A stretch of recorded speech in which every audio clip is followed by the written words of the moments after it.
Los 10 negritos. Agatha Christie. Capítulo 3. La cena estaba terminada. Los platos habían sido excelentes, los vinos exquisitos. Rogers había servido la mesa admirablemente. Todos estaban de buen humor y las lenguas empezaban a desatarse. El juez Wargrave, dulcificado por el delicioso vino de Oporto, era espiritual e irónico. El doctor Armstrong y Tony Marston le escuchaban con placer. Miss Brent hablaba con el general MacArthur. Habían encontrado amigos comunes. Vera Clayton le sometía a Mr. Davis cuestiones pertinentes al África del Sur, tema que Mr. Davis conocía a fondo. Lombard seguía esta conversación. Una o dos veces levantó los ojos bruscamente y sus párpados se encogieron. De vez en cuando miraba discretamente alrededor de la mesa y estudiaba los otros comensales. De repente Marston exclamó: «Son raras estas estatuillas, ¿verdad?». En el centro de la mesa redonda, sobre una bandeja de cristal, estaban colocadas unas figurillas de porcelana. «Negros», dijo Tony. «La isla del negro. De ahí es de donde viene la idea, supongo». Vera se inclinó hacia adelante. «En efecto, es divertido. ¿Cuántos son? ¿10?» «Sí, hay 10», Vera exclamó. «Son graciosos. Son los 10 negritos de la canción de cuna. En mi cuarto está en un cuadro suspendido sobre la chimenea». «En mi cuarto también», dijo Lombard. «En el mío también». «Y en el mío». Todo el mundo hizo coro. «La idea no es vulgar», dijo Vera. El juez Wargrave gruñó: «Di mejor que es infantil». Después se sirvió Oporto. Emily Brent lanzó una mirada a Vera, que respondió con una inclinación de cabeza, y las dos se levantaron. Hasta el salón, con las ventanas abiertas que daban sobre la terraza, les llegaba el ruido de las olas rompiendo en las rocas. «Me encanta escuchar el murmullo del mar», indicó Emily Brent. «A mí me horroriza», contestó Vera con voz seca. Miss Brent le miró sorprendida. Vera enrojeció y añadió, conteniendo su emoción: «¿No será agradable estar aquí un día de tempestad? La casa debe estar cerrada durante el invierno», dijo Miss Brent. «Los criados rehusarán quedarse aquí». Vera murmuró: «No importa la época, debe ser difícil encontrar personas que quieran vivir en una isla». Emily Brent hizo esta reflexión: «Mrs. Oliver puede sentirse contenta de haber encontrado este matrimonio de servidores. La mujer es una excelente cocinera. Es fantástica la forma con que estas solteronas se equivocan los nombres», pensó Vera.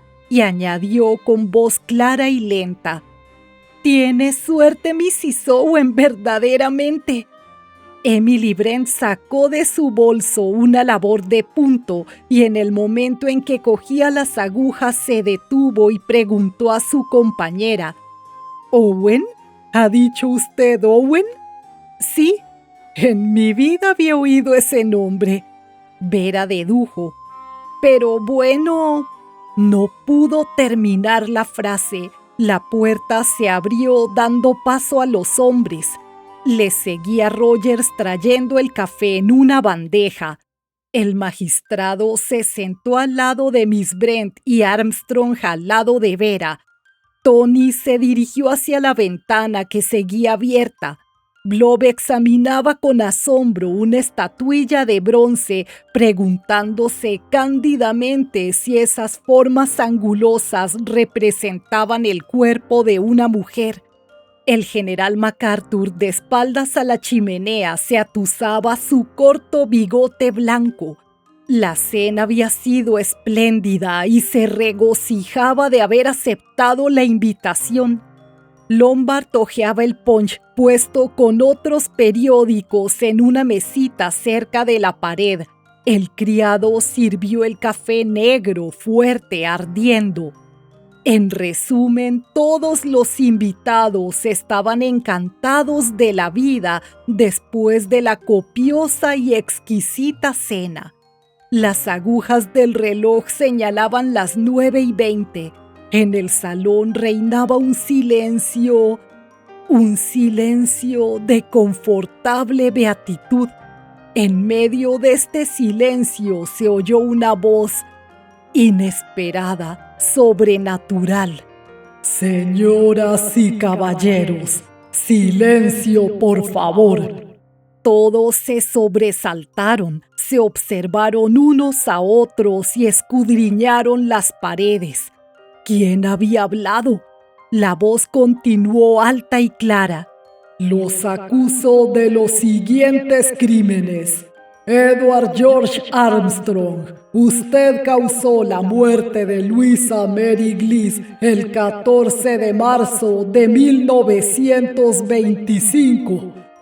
Emily Caroline Brent es responsable de la muerte de Beatrice Taylor el 5 de noviembre de 1931.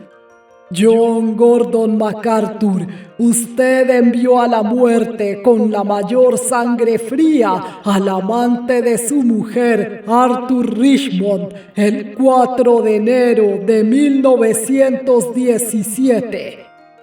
William Henry Blob, ¿es usted causante de la muerte de James Stephen Landor el 10 de octubre de 1928?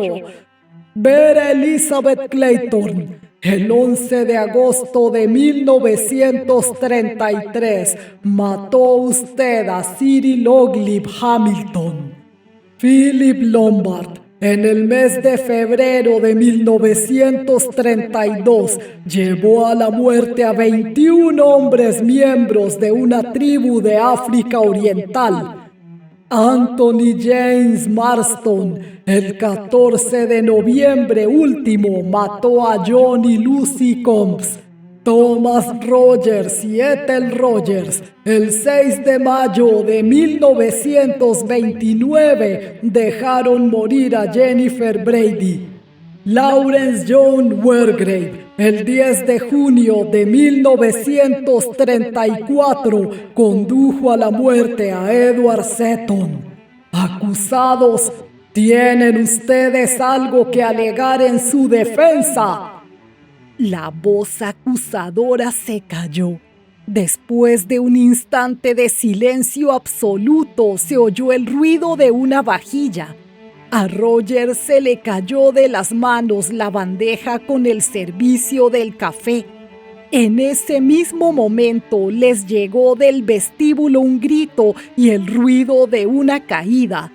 Lombard fue el primero en levantarse y corrió hacia la puerta. Al abrirla se encontró con Mrs. Rogers tendida en el suelo. Lombard llamó a Marston en su ayuda. Entre los dos levantaron a la mujer y la llevaron al salón. El doctor intervino, auxilió a los que traían a la sirvienta para tenderla en el sofá y se inclinó para examinarla. «No es nada», anunció, «un simple desvanecimiento. Volverá en sí de un instante a otro». «Vaya a buscar coñac, Rogers», dijo Mr. Lombard. El criado, con el semblante lívido y temblorosas las manos, salió rápidamente de la estancia. Vera gritó: «¿Quién hablaba? ¿Dónde se ocultaba esa voz? Habría jurado». El general MacArthur balbució: «¿Pero qué pasa aquí? ¿Qué broma tan de mal gusto es esta?». Sus manos temblaban, sus espaldas se doblaron y de repente pareció envejecer 10 años.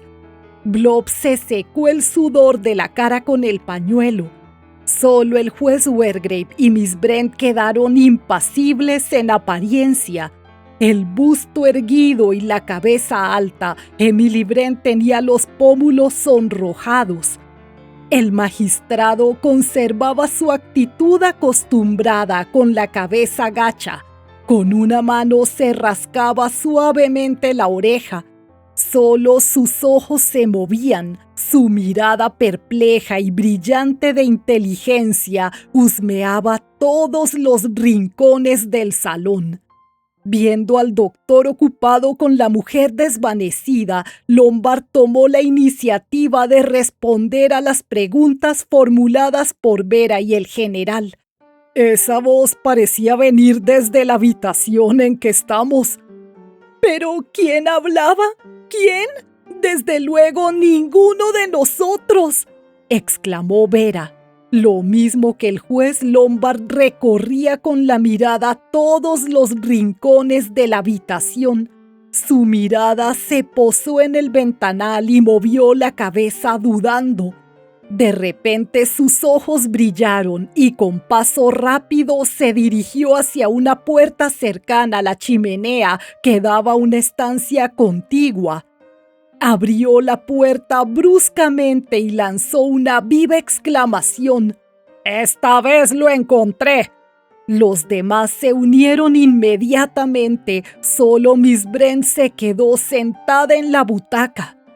En aquella habitación había una mesa arrimada a la pared que daba a la sala. Sobre la mesa había un gramófono de un modelo antiquísimo con una gran bocina pegada al muro. Lombard desarmó el aparato y señaló 2 o 3 agujeros casi imperceptibles horadados en el tabique. Volvió a colocar el gramófono en su sitio, fijó la aguja sobre el disco e inmediatamente escucharon de nuevo. Los acuso de los siguientes crímenes. ¡Pare, pare! ¡Esto es horrible!, exclamó Vera. Lombard obedeció y Armstrong dio un suspiro de satisfacción añadiendo: «Han querido gastarnos una broma. He ahí todo». La voz del juez murmuró: «¿Cree usted que se trata de una broma?». El médico le miró fijamente. «¿Qué quiere usted que sea?». El magistrado, pellizcándose los labios, declaró: «En estos momentos no estoy en absoluto en disposición de opinar». «¿Olvida un detalle?», intervino Anthony Marston. «¿Quién ha puesto el gramófono en marcha?». «En efecto, me parece que una indagación se impone para esclarecer este punto», murmuró agriamente Wargrave. Se fue hacia el salón y todos lo siguieron. Rogers entraba con un vaso de coñac. Miss Brent estaba inclinada sobre la cocinera que se quejaba. Hábilmente Rogers se interpuso entre las dos mujeres. «Permítame, señorita, decirle una palabra». «Ethel, no te atormentes, no es nada serio. ¿Comprendes? Anímate un poco». La criada respiraba con dificultad. Sus ojos fijos y asustados recorrieron todas las caras. La voz de su marido se hacía cada vez más fuerte. «Anda, Ethel, no te excites. Se encontrará mejor dentro de poco. Solo se trata de una broma», le dijo el doctor amablemente en animoso tono. «¿Me he desmayado, doctor?». «Sí, Mrs. Rogers».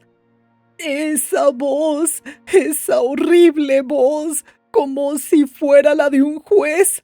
De nuevo su cara se puso verdosa y sus ojos parpadearon.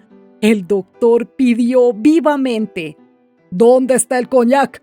Rogers había puesto el vaso encima de una mesita. Se lo dio al doctor, que se inclinó sobre la criada. «Tenga, beba esto». Bebió un sorbo y tosió. El alcohol le sentó muy bien. Los colores reaparecieron en su semblante. «Me siento mejor ahora», dijo la enferma. «Esto me ha impresionado mucho». Su marido la interrumpió. Lo creo, a mí también. Dejé caer la bandeja. Son infames mentiras. Me gustaría saber... Fue interrumpido por una tosecilla seca, pero que le cortó la palabra. Miró al juez, que en el tono de antes volvió a toser. ¿Quién ha puesto ese disco en el gramófono? ¿Ha sido usted, Rogers?, interrogó el juez. Rogers protestó. No sabía de qué se trataba, señor. Juro que lo ignoraba. Si hubiera sabido lo que decía, no lo hubiera puesto, se lo aseguro.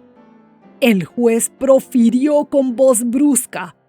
Quiero creerle, pero sin embargo me gustaría que me proporcionara algunas explicaciones, Rogers. El criado se secó el sudor de la frente con el pañuelo y declaró con franqueza: No he hecho más que obedecer órdenes. ¿Qué órdenes? El juez Wargrave insistió. Esclareceremos un poco esto. ¿Qué órdenes le ha dado exactamente Mr. Owen? Me dijo que pusiera un disco en el gramófono, que este disco lo encontraría en el cajón y mi mujer pondría el gramófono en marcha cuando yo sirviera el café en el salón. Esta historia me parece extraordinaria, murmuró el juez. Es cierto, señor, lo juro. No me pareció raro porque el disco llevaba una etiqueta y yo creía que era música como los demás. Wargrave miró a Lombard preguntándole: ¿Había una etiqueta en el disco? Lombard asintió con la cabeza y rió burlonamente, descubriendo sus dientes blancos y puntiagudos. Es exacto, señor. Ese disco lleva el título El canto del cisne. El general MacArthur estalló colérico. Todo esto es grotesco, estúpidamente grotesco. ¿Qué idea han tenido al lanzar acusaciones tan monstruosas contra nosotros? Es preciso avisar sin demora a Mr. Owen o quien sea. Miss Brent le interrumpió. ¿Pero quién es ese señor? He aquí la cuestión, dijo con aire indignado. El juez meditó, se expresó con la autoridad que le había conferido una vida entera pasada en los tribunales. Ante todo, interesa esclarecer este detalle. Rogers, llévese a su mujer a su habitación y que se acueste. Luego vuelva enseguida. Bien, señor. Espere que le ayude, Rogers, añadió el doctor. Apoyada en los dos hombres, Mrs. Rogers salió vacilante de la estancia. Cuando hubieron salido, Tony Marston dijo: No sé si opinará lo mismo que yo, pero voy a beber una copita de licor. Yo también, añadió Lombard. Voy a ver si descubro por ahí algunas botellas, dijo Tony alejándose. Unos instantes después ya estaba de vuelta. Ya las tengo, las descubrí en una bandeja cerca de la puerta. Nos estaban esperando. Las puso delicadamente sobre la mesa y llenó los vasos. El juez y el general se hicieron servir un buen whisky. Todos necesitaban un estimulante. Solo Emily Brent pidió un vaso de agua. El doctor reapareció en el salón. Está mucho mejor. Le he dado un sedante para que descanse. ¿Están ustedes bebiendo? Les imitaré muy gustoso. Los hombres llenaron por segunda vez sus vasos. Unos minutos después volvió Rogers. El juez se encargó de continuar el interrogatorio. Pronto el salón se transformó en un tribunal improvisado. Veamos, Rogers, queremos conocer algo de esta historia. ¿Quién es Mr. Owen?, preguntó el magistrado. Pues el propietario de la isla, señor. Sí, ya lo sé, pero ¿sabe algo de él? Rogers bajó la cabeza. No puedo decirle nada en absoluto, pues no lo he visto jamás. Un movimiento de sorpresa se produjo en todos. El general MacArthur preguntó a su vez. ¿No le ha visto jamás? ¿Qué cuento es este? Mi mujer y yo estamos aquí solo desde hace unos días. Fuimos contratados por mediación de una agencia de colocaciones. La agencia Regina en Plymouth fue la que nos escribió. Blob aprobó con la cabeza. Es una agencia antigua, dijo. ¿Tiene esa carta? Interrogó Wargrave. ¿La carta que nos escribieron? No, señor, no la he conservado. Continúe su historia. Dice que fueron contratados por carta. Sí, y se nos fijaba el día que teníamos que venir. Aquí todo estaba en orden. Había provisiones en abundancia y nos gustó la casa. Solo tuvimos que limpiar el polvo. ¿Y después? Nada, señor. Recibimos instrucciones por carta de preparar las habitaciones para recibir a los invitados. Y ayer el cartero nos trajo otra carta de Mr. Owen diciéndonos que no podía venir y que cumpliéramos con nuestro deber lo mejor posible en su ausencia. Nos daba órdenes para la cena y nos pedía que pusiéramos el disco a la hora del café. ¿Tiene esa carta? Interrogó Wargrave. Sí, señor, la llevo encima. Sacó la carta del bolsillo y el juez se la cogió de las manos. Tiene el timbrado del Ritz y está escrita a máquina. ¿Me permite verla? Le dijo Blob, que estaba a su lado. La cogió de manos del juez y la recorrió con la vista. Luego murmuró. Es una máquina Corona nueva y sin ningún defecto. Papel comercial ordinario. No estamos más adelantados que antes. Podrían sacarse huellas digitales, pero me parece que no encontraríamos ninguna. Wargrave le miró con atención creciente. Marston, de pie al lado de Mr. Blob, miraba por encima de sus espaldas y señaló. Nuestro anfitrión tiene unos nombres muy extraños. Ulick Norman Owen. Se llena la boca uno al decirlo. El viejo magistrado se sobresaltó. Le estoy muy reconocido, Mr. Marston. Acaba de llamar mi atención sobre un punto bastante sugestivo. Miró a su alrededor y, alargando el cuello como una tortuga enfadada, añadió. Creo que el momento es propicio para reunir todas las informaciones que poseemos. Me parece que cada uno deberíamos decir todo cuanto sepamos acerca del propietario de esta casa. Hubo un momento de silencio y un tanto malhumorado continuó. Aquí todos somos invitados. A mi juicio, sería utilísimo que cada uno de nosotros explicara exactamente a título de qué se encuentra aquí. Al cabo de un instante, Emily Brent tomó la palabra muy decidida. Hay en todo esto algo misterioso. Yo he recibido una carta cuya firma era casi imposible descifrar. Parecía proceder de una amiga que tuve hace 2 o 3 años en una playa. He creído leer Ogden y Oliver. Ahora bien, conozco a una señora Ogden y otra Mrs. Oliver, pero puedo afirmar con toda seguridad que jamás he conocido a una Mrs. Owen. ¿Tiene usted esa carta, Miss Brent?, preguntó el juez. Subió a su cuarto y volvió con ella en las manos a los pocos minutos. Después de haberla leído, el juez indicó: comienzo a comprender. ¿Y usted, Miss Clayton? Ver explicó cómo había sido contratada en calidad de secretaria de Mr. Owen. ¿Y usted, Mr. Marston?, dijo enseguida Wargrave. Recibí un telegrama de uno de mis amigos, Barger Berkeley, respondió Anthony. De momento quedé sorprendido, pues creía que ese sinvergüenza se encontraba en Noruega. Me decía que viniera aquí enseguida.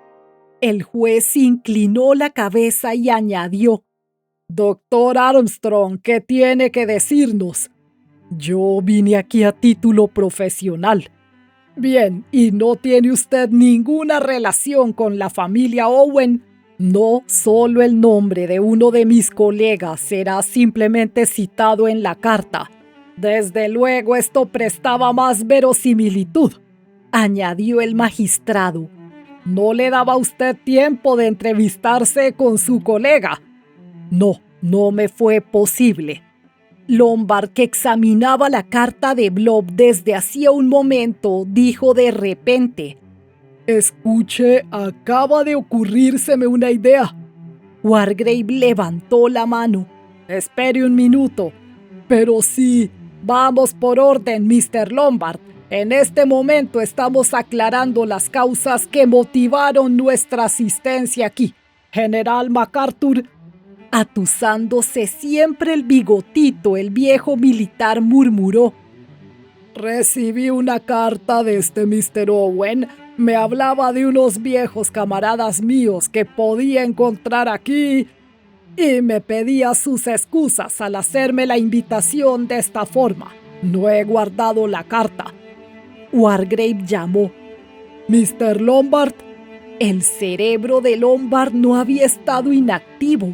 Debía hablar con toda franqueza. Tomó una decisión. «La misma historia que los demás. La invitación hace alusión a unos amigos comunes y he caído en la trampa.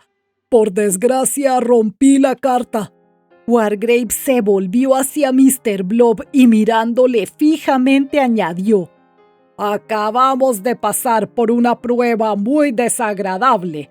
Una voz que parecía venir de ultratumba nos ha llamado a todos por nuestros nombres y ha hecho acusaciones precisas contra nosotros, de las cuales ya hablaremos después.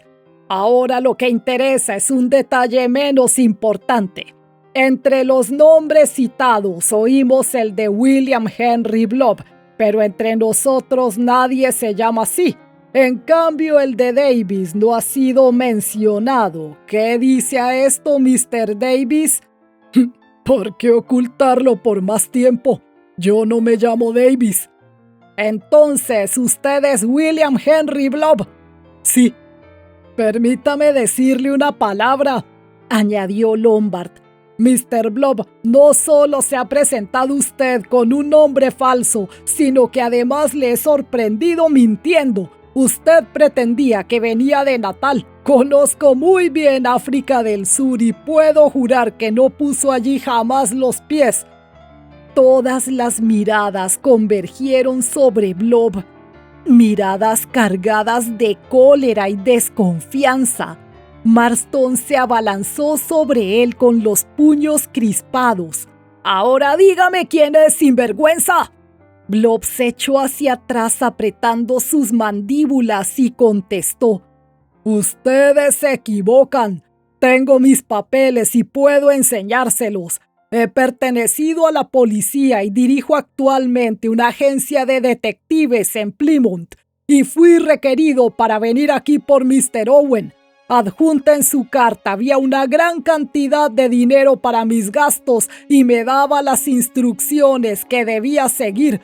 Debía mezclarme con los invitados, me envió una lista y vigilar sus hechos y gestos». «¿Y qué razón le daba?». Blob contestó con amargura: «Las joyas de Mrs. Owen. Me pregunto ahora si existe el tal Mr. Owen».